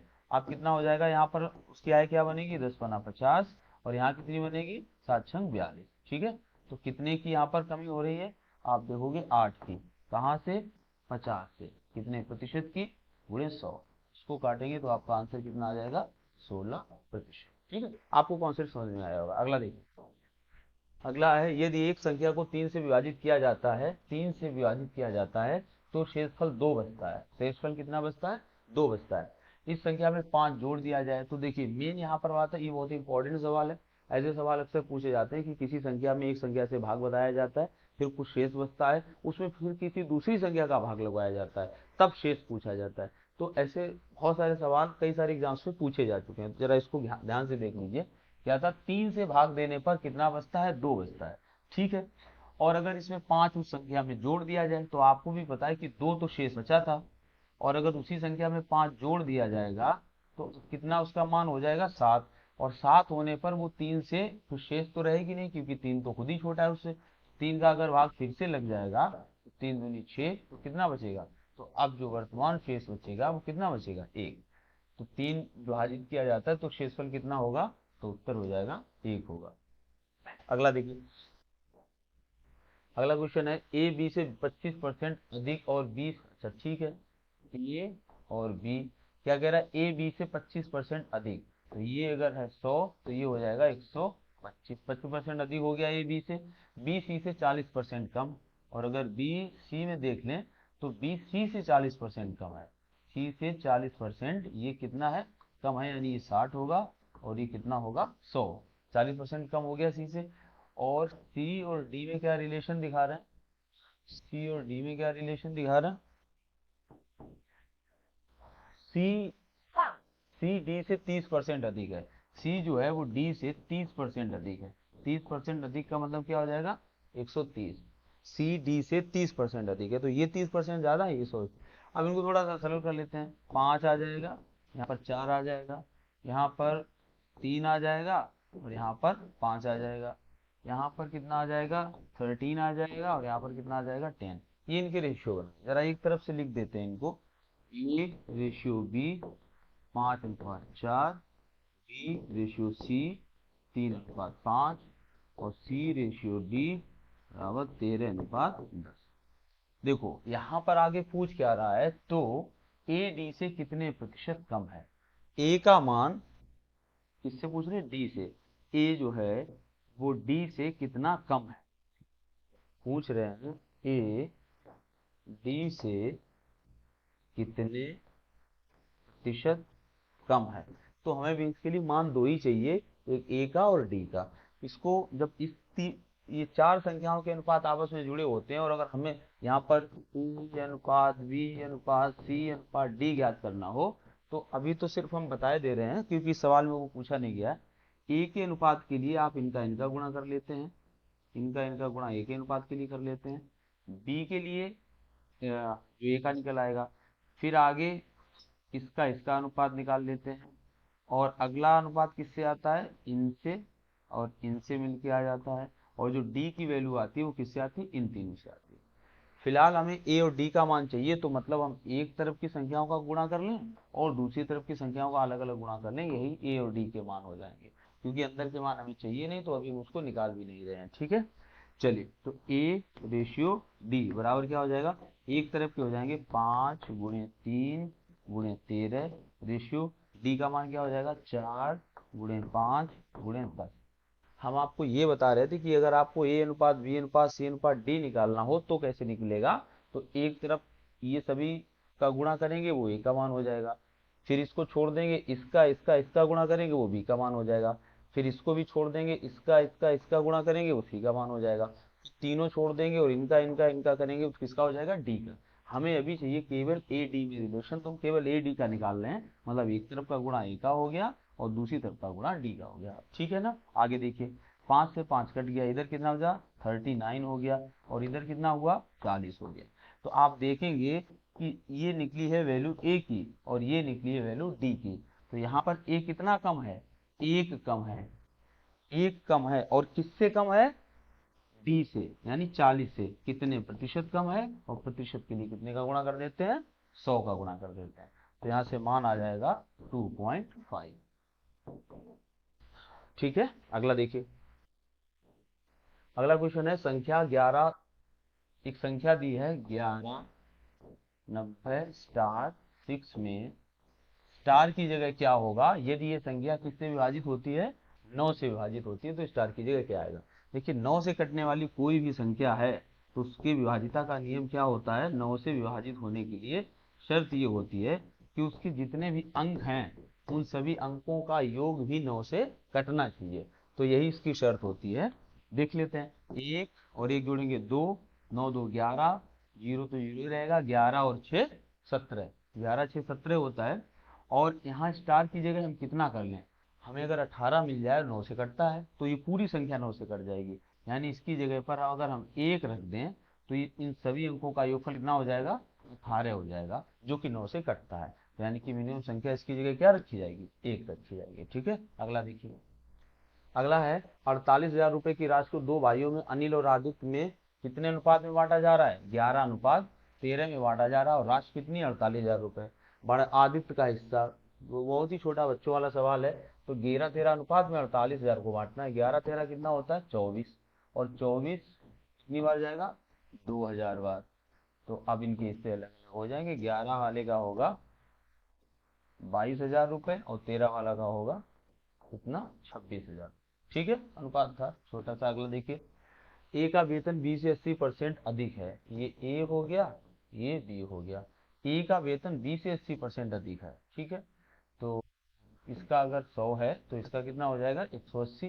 ठीक है, 80% अधिक है।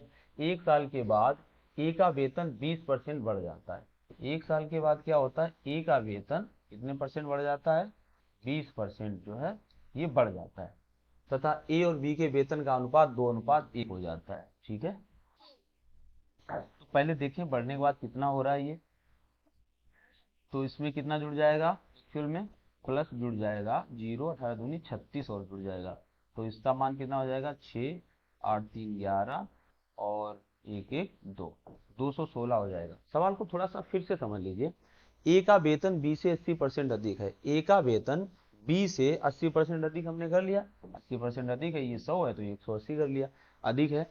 एक साल के बाद क्या होता है, ए का वेतन 20% बढ़ जाता है, एक साल के बाद इस ए का जो ये वेतन है ये कितना इंक्रीज हो जाता है, 20% इंक्रीज हो जाता है, और तथा ए और बी के वेतन का अनुपात 2:1 हो जाता है, और जब बढ़ने के बाद क्या होता है, इनके दोनों के वेतन का अनुपात क्या हो जाता है, 2:1। अगर एक साल के बाद इसका 2 है वेतन तो इसका 1 है, तो यहाँ से एक चीज तो क्लियर है कि इसका वेतन 216 है, तो इसका वेतन कितना आएगा 108 रुपया, तभी तो 1:2 आएगा, 108 रुपया। फिर कह रहे हैं बी के वेतन में कितने प्रतिशत की वृद्धि या कमी हुई, और बी का वेतन था कितना एक साल पहले 100 से हुआ कितना है 108, तो वास्तव में यहाँ पर 8% की क्या हुई है वृद्धि। बस यही हमारा आंसर हो जाए। ठीक है, अगला देखिए। अगला क्वेश्चन है, जब किसी संख्या को 216 से बढ़ाया जाता है, मतलब कोई संख्या है उसको 216 उसमें बढ़ा दिया जाता है, तो ये स्वयं की 140% हो जाती है। मतलब अगर संख्या 100 थी और ये कितनी हो जाएगी, जाके 40% बढ़ जाएगी और कितनी हो जाएगी, 140। ठीक है, यही तो बात हुई। जब किसी संख्या को 216 बढ़ाया जाता है तो वह स्वयं की 140 हो जाती है। ठीक है, वह संख्या ज्ञात कीजिए। तो यहाँ पर कौन सा मान दिया जाए, ये बढ़ाने वाला दिया गया है, यानी 40% बराबर दिया गया है 216। तो 100% बराबर क्या होगा, कितना करेंगे, बटे 40 और गुणे 100। तो काट सकते हैं, 4 पंचे 20, 16, संख्या वो कितनी रही होगी, 540। ठीक है, अगला देखिए। अगला क्वेश्चन है, एक स्कूल में 76% छात्र लड़के हैं, बॉयज कितने हैं, 76%। यदि लड़कियों की संख्या 204 हो तो 100 में जब 76 लड़के हैं तो लड़कियां कितनी होंगी, 24, क्योंकि टोटल 100 में 76 हो जाएंगे लड़के और 24 हो जाएंगी लड़की। और लड़कियों की ही संख्या दी है कितनी, 204। तो 24% बराबर 204, एक बराबर, तो कितना हमें निकालना, कुल छात्रों की संख्या 100% बराबर पूरा हो जाएगा 204 बटे 24 और मल्टीप्लाई बाई 100। जब आप इसको काटेंगे तो कितना आएगा, 12 दूनी 24, 12 एकन 12, 8 84, 5 84, 2 50, 0 17 पना 50, 850। कुल मिला के कितने हो जाएंगे, 850 छात्र हो जाएंगे वहां पर। अगला देखिए।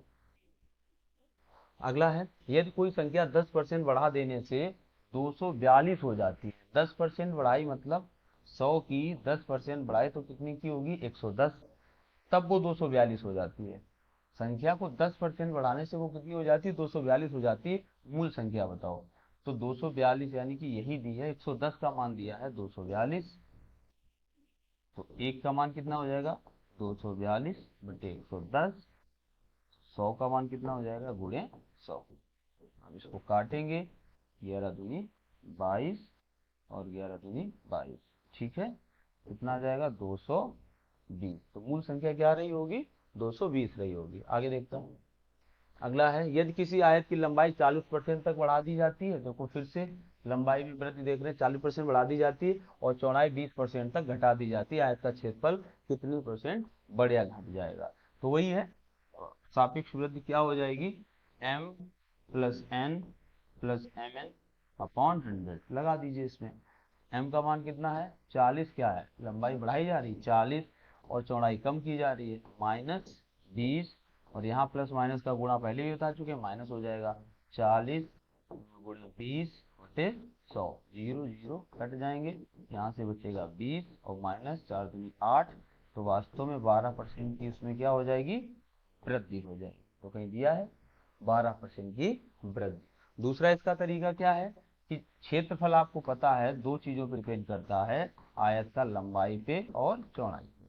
तो लंबाई कितनी हो रही है, 40% तक बढ़ रही है, यानी कि वो कितनी हो रही है, 10 से 14 हो रही है, आयु है 100 से कितनी हो रही है, आप काटिए तो कितनी हो जाएगी, ये 5 से 7 हो रही है। और ये क्या हो रहा है, इसका चौड़ाई का क्या हो रहा है, ये 20% घट रही है। मतलब क्या है, ये 100 से 80 हो रही होगी, तो ये कितनी हो रही होगी, 5 और 4। तो बेसिकली पहले जो चीज 25 थी, अब वो 7 चौक 28 हो गई है। तो ये क्षेत्रफल पहले जो 25 बन रहा था, अब कितना हो रहा है, 28, इनका इनका गुणा करने पर 28। तो यहाँ से कितना बड़ा है, 3 बड़ा है। कहाँ से बड़ा है, 25 से बड़ा। कितने प्रतिशत बड़ा है, तो यहीं से ये लग जाएगा। ठीक है, अगला देखिए। अगला है, किसी संख्या में उस संख्या का 8% जोड़ने और 3% घटाने से प्राप्त संख्याओं के बीच का अंतर 407 है। वो ये कह रहा है कि कोई संख्या है, उस संख्या का में उस संख्या का 8% जोड़ने, अगर इसमें हम 8% जोड़ देते हैं तो संख्या क्या बनेगी, 108। यदि किसी संख्या में उस संख्या का 8% जोड़ने और 3% घटाने, और अगर इसमें हम 3% घटाते हैं तो ये क्या बनेगी, 97। घटाने से प्राप्त संख्याओं के बीच का अंतर। अगर हम इसमें कुछ जोड़ते हैं 8% तो ये 108 बनेगी। अगर वो कह रहे हैं अगर 3% घटाते हो आप इसमें माइनस करते हो तो ये 97। इनके बीच का जो अंतर है वो अंतर हमें दिया है कितने के बराबर दिया है, 407 के बराबर दिया है। तो संख्या पूछ रहे होंगे मूल संख्या क्या है, तो यहाँ अंतर कितने का बन रहा है, 8 और 3 11 का। तो 11 बराबर 407, 1 बराबर 11, 11 3 33, 11 77 37। और हमें चाहिए क्या मूल संख्या, 100 बराबर। 100 बराबर कितना हो जाएगा, 3700। तो ये हमारा आंसर आ जाएगा ए। अगला देखिए, अगला क्वेश्चन है जब एक धनात्मक पूर्णांक p को 2 से विभाजित किया जाता है तो शेष r के मान क्या होंगे। कोई धनात्मक पूर्णांक है उसको 2 से विभाजित किया जा रहा है, तब हमसे पूछा जा रहा है विभाजित करने पर शेष के मान क्या हो सकते हैं या क्या होंगे। आपको भी पता है जब इसका शेष आएगा तो वो कभी भी 2 या 2 से बड़ा नहीं हो सकता, शेष हमेशा क्या होगा, 2 से छोटा ही होगा। तो 2 से छोटा इसमें कौन सा ऑप्शन है, 0 और 1, यही शेष हो सकते हैं, इसके अलावा नहीं होगा। ठीक है, अगला देखिए, एक बोतल में 750 मिली जूस भरा जाता है, ये आता है एक बोतल में कितना, 750 मिली जूस भरा जाता है। और 6 बोतलें बना जब रखी जाती हैं तो क्या बनता है, एक cartoon. Cartoon in the sense कोई पैकेट जो तैयार किए जाते हैं बोतलों वगैरह के गत्ते टाइप के, तो वो तब पैक किए जाते हैं। अब वो आगे क्या पूछना चाह रहा है, 450 लीटर जूस के लिए कितने कार्टूनों की आवश्यकता होगी। बात आराम से समझ लीजिए, एक बोतल में इतना आता है और एक कार्टून में ऐसी कितनी बोतलें आती हैं, 6। तो हम ये निकाल सकते हैं एक कार्टून में मात्रा कितनी हो जाएगी, तो 750 ml तो आता है एक बोतल में, और ऐसी एक कार्टून में कितनी बोतलें होती हैं, 6। तो कुल मिला के मात्रा क्या आएगी, इतने ml की आएगी। फिर से समझ लीजिए, एक कार्टून में मात्रा कितनी आएगी, 750 ml की एक बोतल और ऐसी बोतल आ रही 6, तो टोटल इतने ml एक कार्टून में आएगा। अब वो कह रहा है टोटल उसको चाहिए कितना जूस, 450 लीटर जूस चाहिए, तो कितने कार्टून मंगाने पड़ेंगे। तो कुल कार्टूनों की संख्या की अगर हम बात करें, संख्या की बात करें तो कितना लीटर चाहिए, कुल दूध, तो सॉरी कुल जूस, कुल जो जूस दिया है उसमें एक कार्टून के जूस का क्या लगा देंगे, एक कार्टून में जूस इसका भाग लगा देंगे, सिंपल सी बात है। तो कितना है, 450, और एक कार्टून में कितना आ रहा था, 750 गुणे 6, ये एक कार्टून की मात्रा है ml में, बट ये ध्यान रखना पड़ेगा ये ml में है और ये किस में है, ये है लीटर में, लीटर में। तो इसको भी हमें किस में बनाना पड़ेगा, ml में। 1000 का आप भाग लगा दीजिए, अब आप काट दीजिए। ठीक है, 25 75, 25 से 240, और 3 से इसको काटेंगे 15 बार, और 2 3 6 20, और 3 5, कितना हो जाएगा, 5 दूनी 10। कुल मिला के कितने कार्टून हो जाएंगे, 100 कार्टूनों में पूरा जूस 750 450 लीटर आ जाएगा। अगला देखिए, आंसर हो जाएगा ए। अगला देखिए, नेक्स्ट है, वह छोटी से छोटी प्राकृतिक संख्या ज्ञात कीजिए जिससे 3600 को विभाजित करने पर प्राप्त संख्या पूर्ण घन हो जाए। ये अच्छे क्वेश्चनों में इनकी गिनती होती है, थोड़ा सा सोचना पड़ता है कि कैसे लगेंगे, देख लीजिए। वह छोटी से छोटी संख्या, हमें प्राकृतिक संख्या ज्ञात करनी है जिससे अगर 3600 में भाग लगाएं तो जो हमें संख्या प्राप्त हो वो कैसी हो, पूर्ण घन प्राप्त हो। तो पहले देख लेते हैं कि 3600 में क्या सिचुएशन है। 3600 को जब आप करेंगे तो इसको आप अपनी सुविधा के लिए कर सकते हैं कि इसमें मान लीजिए 36 होगा और इसमें क्या होगा, 100 होगा। 3600 में 8 होगा, 36 होगा और 100 होगा, तो आराम से आप काट लीजिए 36 को। 2 दूना 4, तियो 12, तियो 36 का हो गया, गुणे 100 में क्या हो जाएगा, 2 दूनी 4, 2 दूनी 4, पंचे 20, पंचे 100। तो ये इसके गुणनखंड हो जाएंगे। ठीक है, अब हम देखते हैं कि हमें पूर्ण घन रखना है ना, तो पूर्ण घन के लिए एक संख्या 3 बार होनी चाहिए। एक संख्या 3 बार है ये, इसके अलावा क्या कोई संख्या 3 बार है, कोई संख्या यहाँ पर 3 बार नहीं है। ये 2 बार है, ये 2 बार है, और अब ये एक ही बचा है। यानी अगर हम इसको इसको इसको इसको इसको हटा दें तो जो भी कुछ बचेगा वो हमारा पूर्ण घन होगा। इसीलिए कितने का भाग लगाया जाएगा, भाग कितने का लगाया जाएगा, ताकि क्या हो जाए ये संख्या, ताकि पूर्ण घन बन जाए।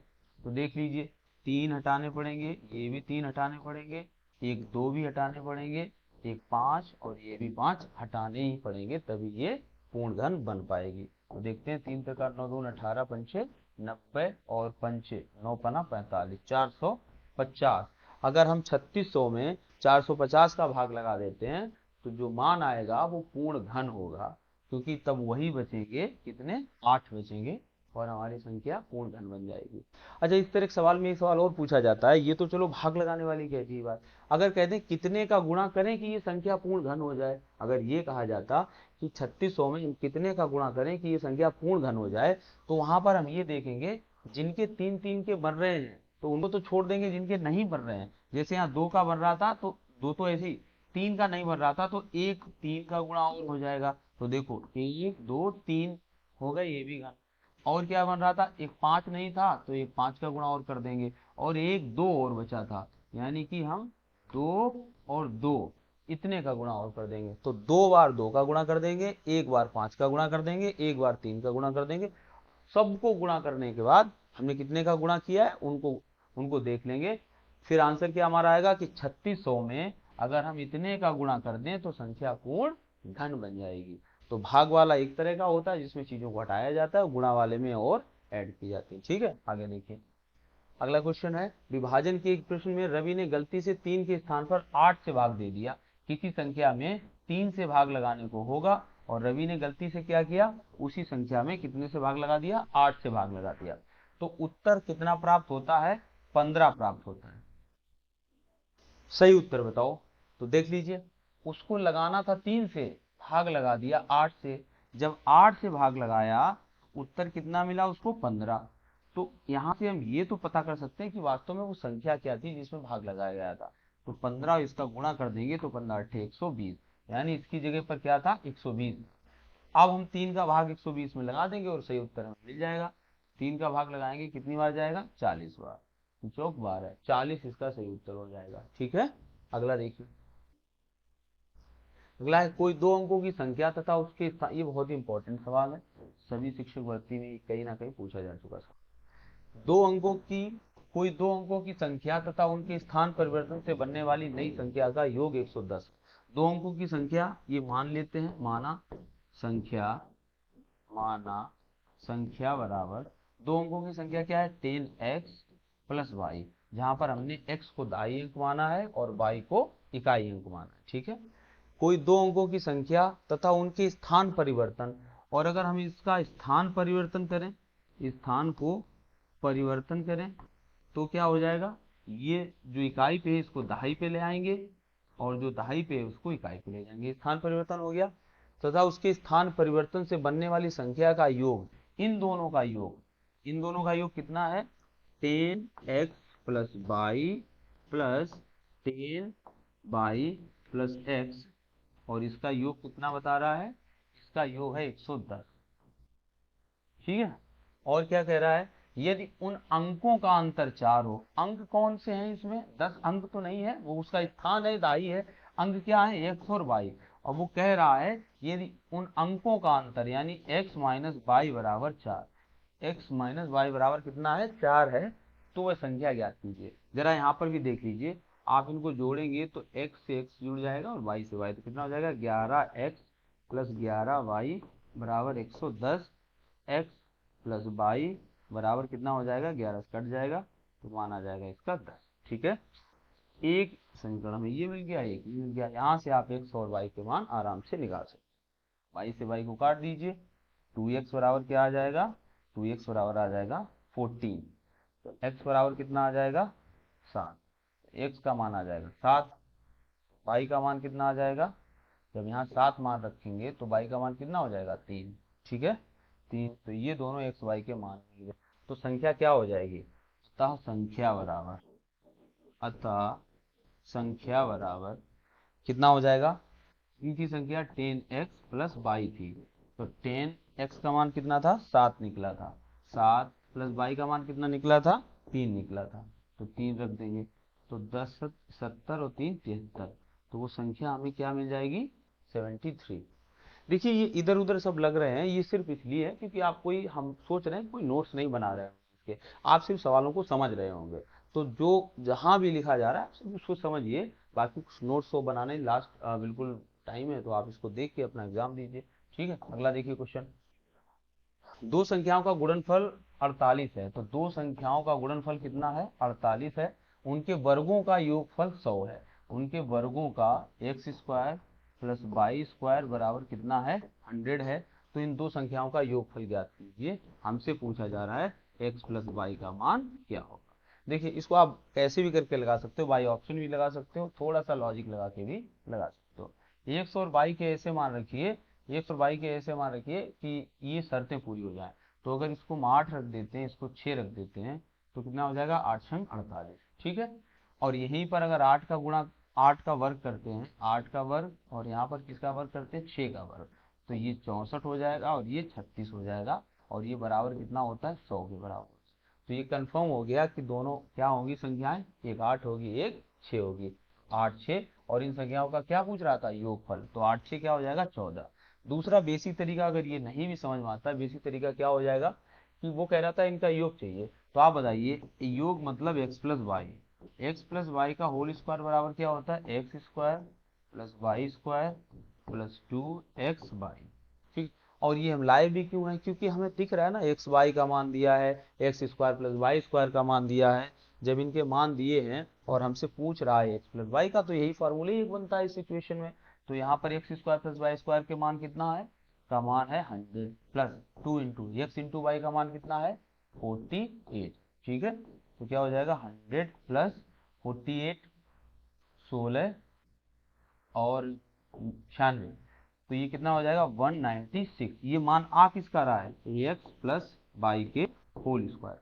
तो यहीं से एक्स प्लस वाई बराबर क्या हो जाएगा, आप इसका जब वर्गमूल लेंगे तो कितना हो जाएगा, 14। इस तरह से दोनों का योगफल कितना आ जाएगा, 14 आ जाएगा। ठीक है, तो यहाँ से आपके ये 100 क्वेश्चन पूरे होते हैं।